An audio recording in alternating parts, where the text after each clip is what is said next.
The letter arrived on a Tuesday morning in March of 1987. Lester Garfield Pruitt was pulling fence posts along the eastern edge of his property in Garfield County, Oklahoma, when his wife walked out from the house holding it. She didn't say anything, just held it out. He pulled off his work gloves before he took it. The return address was printed in dark ink across the top left corner. Oklahoma Department of Transportation, Division of Right-of-Way Acquisition. Lester had seen that name before, on a neighbor's paperwork 2 springs earlier. He folded the gloves into his back pocket and read. The letter informed him that the state intended to acquire 60.4 acres of his property along the southern corridor of his land for a natural gas transmission pipeline easement. The acquisition would proceed under eminent domain authority. Compensation had been assessed at $312 per acre. Total offer, $18,844. The state expected a response within 45 days. Lester stood in the March cold reading it twice. He was 61 years old. Had been farming this same stretch of red clay and black loam in Garfield County since 1952. 35 years on this ground. His father had worked part of it before him. He folded the letter, walked back to the fence posts. The ground he was losing wasn't just pasture. The 60-acre southern corridor ran along a natural drainage ridge that fed water to the entire lower third of his operation. 2 stock ponds sat inside that corridor. A stand of post oaks he'd planted in 1964 to break wind across the winter wheat. The state's survey map showed none of that. It showed a straight line and a property boundary. Lester told his wife about the letter that evening. She asked what he intended to do. He said he wasn't sure yet. That was the first time he'd been unsure about anything on this farm in a long time. The county agent's office in Enid was where most farmers in Garfield County started when they had paperwork problems. Lester drove the 18 miles on a Wednesday morning in late March. The agent on duty, a man named Burl Whitfield, who had held the position for 9 years, looked over the acquisition notice for several minutes. He told Lester that eminent domain cases for pipeline corridors almost never went well for the landowner. The state had broad authority. The compensation rate had been set by a state appraiser. Challenging the acreage or the price would require a lawyer and likely years of proceedings. Whitfield didn't say it was hopeless. He said it was expensive and slow and usually ended the same way regardless. Lester drove back home. His neighbor to the south, a man named Calvin Dreher, who raised stocker cattle on 480 acres, had gone through a similar acquisition 3 years earlier. Lost 44 acres to a rural electric cooperative right-of-way. Calvin told Lester over the fence one afternoon in early April that fighting it hadn't been worth the time. He'd spent $4,200 on a land attorney out of Oklahoma City and still ended up accepting a rate just $18 per acre above the original offer. 14 months of proceedings for $792 improvement. Calvin said he wished he'd taken the first offer and used the time to do something else. Lester listened, nodded, didn't say much back. The 45-day response window was closing by mid-April. Most of the paperwork the state had sent dealt with the legal framework for acquisition, the survey boundaries, and the compensation calculation methodology. Lester had read all of it twice. What kept pulling his attention was a single paragraph on page 4 of the acquisition summary. It referenced the original right-of-way survey that had established the property boundary along the southern corridor. The survey, the paragraph noted, had been conducted in 1983. Lester Pruitt had a different survey.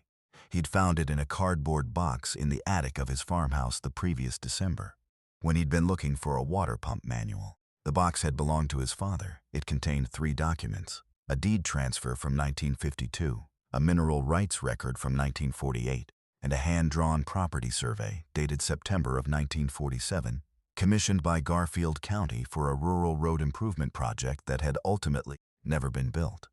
The 1947 survey covered the same southern corridor the state now intended to take. It showed the boundary line in a different location, not by a little, by 210 feet. Lester unfolded that survey on his kitchen table and set it alongside the state's 1983 document. The 2 lines weren't close. Under the 1947 survey, the boundary placed the southern edge of his property significantly farther south than where the state had drawn it. The discrepancy didn't just affect the pipeline corridor. It put the entire 60-acre acquisition inside land the 1947 document showed as clearly his.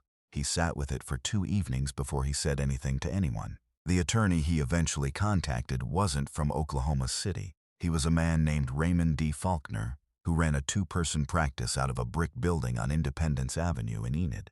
Lester had used him once before, in 1979, for a lease dispute with an oil company that had been running a pump jack across his North Quarter section.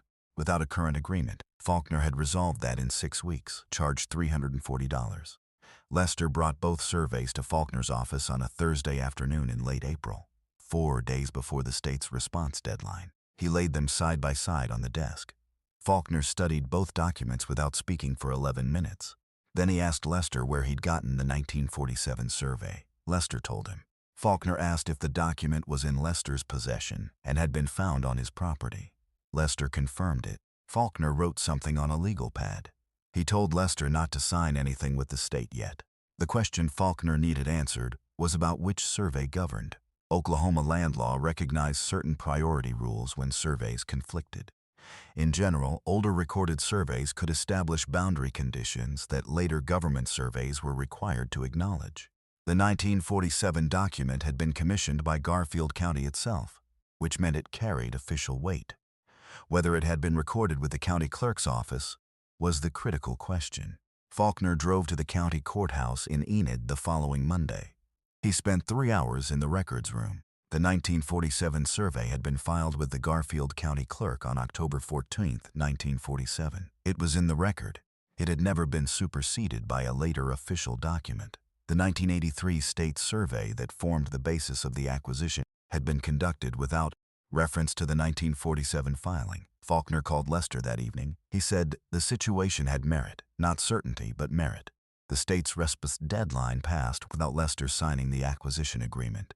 The Department of Transportation sent a follow-up letter in mid-May indicating that failure to respond would result in condemnation proceedings. Faulkner responded on Lester's behalf with a formal boundary dispute notice, attaching a certified copy of the 1947 Garfield County survey and citing the recorded filing date. He notified the state that the proposed acquisition boundary had not been reconciled with the prior recorded survey and that the acquisition described could not proceed until that reconciliation was completed. The state's initial response, delivered in June, was brief. A representative from the Right-of-Way Division wrote back indicating that the 1983 survey was the operative document and that the 1947 filing was a historical road project record not applicable to pipeline corridor determinations. Faulkner responded with a 14-page brief. He cited 3 Oklahoma land cases from the 1960s and 1970s in which recorded county surveys had been found to establish binding boundary conditions that subsequent states' surveys could not unilaterally override without a formal correction process. He argued that the state's acquisition was proceeding on the basis of a boundary that had never been legally established against the existing recorded survey. He requested that the acquisition be suspended pending a formal boundary reconciliation review by the Oklahoma Land Surveying Board.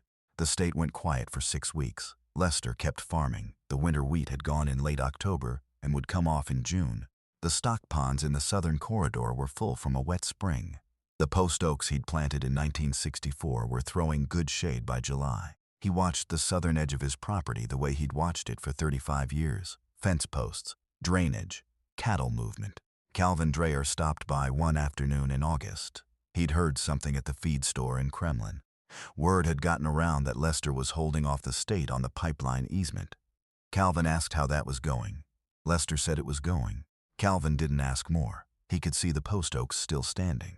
The Oklahoma Land Surveying Board assigned a senior examiner named Willis Carnahan to the Boundary Reconciliation Review in September of 1987. Carnahan had been with the board for 22 years. He requested original copies of both surveys, the deed chain for the Pruitt property going back to initial patent, and any related county road records from the 1947 project period. It took Carnahan's office 4 months to complete the review. The findings came in January of 1988. Carnahan's report was 31 pages. The conclusion was in the first paragraph. The 1947 Garfield County survey had been properly filed, had never been subject to a formal correction proceeding, and represented the binding recorded boundary for the southern corridor of the Pruitt property. As of that filing date, the 1983 state survey had been conducted without reference to the recorded 1947 document and had incorrectly placed the southern boundary 210 feet north of its recorded position. The proposed acquisition of 60.4 acres fell entirely within land that the recorded boundary placed on the Pruitt side of the line. The acquisition as proposed was not legally supportable. The Department of Transportation received the board report in February 1988. 11 months had passed since the original letter arrived. Faulkner filed a formal objection to the acquisition with the state court in Enid, attaching the board report as primary evidence. He asked the court to issue a declaratory judgment confirming the recorded boundary and blocking the acquisition. He also filed a separate motion requesting that any condemnation proceedings be stayed pending the boundary determination. The state, at this point, had a problem. They had a pipeline project under construction. Segments to the north and south of the Pruitt corridor were already in progress. A court challenge with a surveying board report attached was not something they could run through on schedule. The acquisition team requested an internal legal review. That review took 3 weeks. The state's own attorneys, reviewing the board report and the underlying survey records, reached the same conclusion Carnahan had. The 1947 survey was filed, was valid, and had not been superseded. The acquisition boundary was wrong. In April of 1988, the state sent a new letter. This one was addressed to Lester Garfield Pruitt from the Office of the General Counsel, Oklahoma Department of Transportation. It informed him that the department had completed its legal review of the boundary dispute and had determined that the original right-of-way acquisition survey contained an error. The acquisition of 60.4 acres from his property would not proceed. The eminent domain action was being withdrawn. Any documents he had signed in connection with the acquisition were void. All 64 acres remained his property. Lester read it at the kitchen table on a Tuesday morning. His wife was standing at the sink. He set the letter down, picked up his coffee. He was 62 years old, still farming the same ground, still watching the same southern ridge.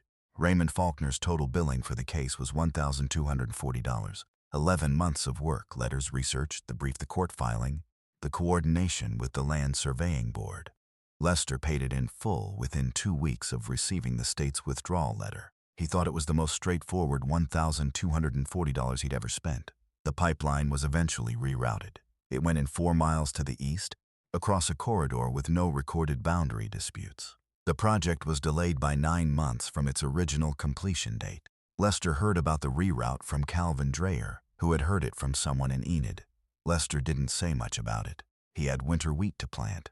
The 2 stock ponds in the southern corridor are still there, still full in a wet spring, still dry by August in a drought year, same as always. The post oaks Lester planted in 1964 are considerably larger now.